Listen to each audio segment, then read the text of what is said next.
Imagine for a moment a map of Africa in the late 19th century, a time we now call the scramble for Africa. European powers, driven by ambition and a hunger for resources, drew lines across the continent. They carved up ancient kingdoms and vibrant societies, claiming them as their own. It was a period of immense upheaval when the destiny of millions was decided in distant European capitals. This colonial shadow stretched across the continent, leaving a legacy still felt today, a story of subjugation and of incredible resilience. Now, look closer at that map. In the Horn of Africa, one nation stands apart. That nation is Ethiopia, a country that refused to be conquered, a people who refused to have their history rewritten. While the rest was partitioned, Ethiopia remained sovereign, a symbol of freedom and African strength. It proves the power of unity, the strength of identity, and the unwavering spirit of a people. This is not a footnote, it is a lesson. It challenges the idea that Africa was passive. It shows resistance was possible and triumphant. Even facing overwhelming odds, a united nation preserved its independence. This story must be told, understood, and celebrated. The untold story of Africa's unconquered soul, a beacon of hope. So how did they do it? To truly understand Ethiopia's strength, you have to start with the land itself. Picture a vast high plateau, a fortress of mountains that rise dramatically from the surrounding lowlands. This is the Ethiopian highlands, often called the roof of Africa. These towering peaks, deep, impassable canyons have served as a natural defense for centuries. They made it incredibly difficult for any invading army to move troops and supplies. The rugged terrain was an ally to the Ethiopian people, a formidable barrier that protected their heartland, allowed their unique culture to flourish in relative isolation, safe from the constant churn of empires on their borders. But Ethiopia is so much more than its mountains. This is a land of ancient origins, a place where human history began. It is the home of Lucy, the famous fossil of an early human ancestor discovered in the Awash Valley, reminding us that the story of humanity is deeply rooted in this soil. Long before European powers set their sights on Africa, Ethiopia was already a cradle of civilization.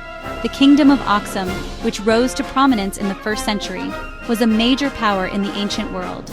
Traded with Rome, traded with Persia, traded with India, had its own alphabet, minted its own coins. Long before the Great Scramble for Africa, Ethiopia had already brushed shoulders with European powers. These early interactions were not of conquest, but of curiosity, and sometimes alliance. As early as the 15th century, Portuguese explorers and missionaries made their way into the Ethiopian highlands. They were searching for the mythical Christian kingdom of Prester John, a fabled ally who they hoped would help them in their conflicts with the Ottoman Empire. For a time, Ethiopia and Portugal found common ground. The Portuguese even provided military assistance to help Ethiopia fend off invasions from neighboring sultanates. However, these early alliances were often fraught with tension. The Portuguese missionaries, particularly the Jesuits, were not content with just being allies. They wanted to convert the Ethiopian Orthodox Christians to Catholicism. This attempt to change the country's ancient faith was seen as a deep betrayal and an attack on the very soul of the nation. Emperor Fasilides, in the 17th century, made a decisive move. He expelled the Jesuits from his kingdom and sealed the country off from most European contact for nearly 2 centuries.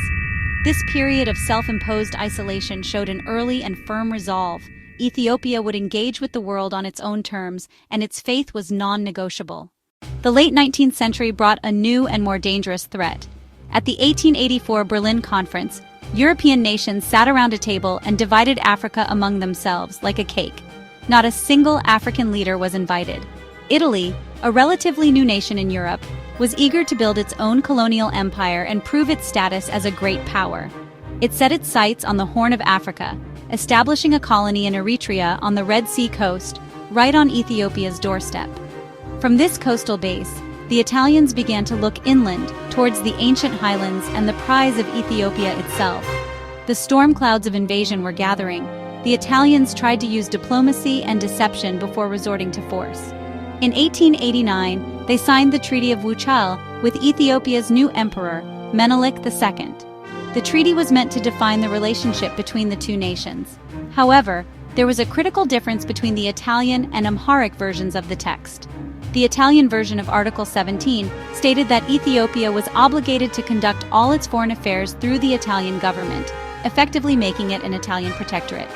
The Amharic version, which Menelik II signed, merely suggested that Ethiopia could use Italian diplomatic services if it chose to. The moment of truth arrived on March 1, 1896. Near the small town of Adwa in the northern Tigray region, the Ethiopian army and the invading Italian forces finally met. General Oreste Baratieri, under immense pressure from Rome. He commanded about 17,000 soldiers. Italian troops, Eritrean askaris, confident in superior technology, confident in training relying on faulty maps and poor intelligence, they marched into unfamiliar mountains expecting an easy victory. But they had no idea what was waiting. Emperor Menelik II had gathered a staggering force. Estimates vary: 80,000 to 100,000 soldiers, drawn from every corner of his empire. Not just an army, a nation in arms. At his side, Empress Teitu Betul. She commanded troops and shaped strategy. The battle was a catastrophe for the Italians. By day's end, the Italian army was annihilated. Adwa's victory echoed worldwide. The victory at Adwa was not an isolated event. It was the culmination of a culture of resistance, woven into the very fabric of Ethiopian society. This was a nation of warriors, but not as Europeans imagined. For centuries, men answered the call to arms to defend the nation. This tradition wasn't just skill with a spear or a spear rifle. It was a civic duty, a patriotic obligation passed down. That made society mobilize quickly and effectively. From a nation of farmers, merchants, into a massive army when the emperor proclaimed it. Faith was the unbreakable thread. The Ethiopian Orthodox Church was the heart of the nation. It preserved Ge'ez, its script, and vast historical chronicles. Ge'ez's unique script library of chronicles. Priests marched with armies carrying tablets and blessing soldiers. Tablets and procession priests blessing soldiers. The war was seen as holy, not just political. That belief gave soldiers spiritual courage no European training could break. Cultural and religious identity fostered unity when it mattered. Ethiopia is many peoples: the Amhara, the Oromo, the Tigrayans, and others. A nation's spirit needs a voice, a leader to galvanize its people into action. And Ethiopia was blessed with extraordinary leaders at its most critical moments. Emperor Tawadros II, who ruled from 1855 to 1868, was the first to dream of a modern, unified Ethiopia capable of standing up to Europe. Though his reign ended in tragedy, he lit the spark. He began the process of ending the era of princes, a time of feudal disunity, and forcibly brought regional lords under central control. Following him was Emperor Johannes IV, a devoutly religious and fierce warrior king from the Tigray region. He continued the work of unification and faced down multiple external threats. He defeated invading Egyptian armies in the 1870s and fought against modest forces from Sudan, eventually dying in battle against them. Then came the lion, Emperor Menelik II, and his lioness, Empress Teitu Betul. Menelik was the ultimate unifier and strategist. We cannot speak of Menelik without honoring the immense contribution of Empress Teitu Betul.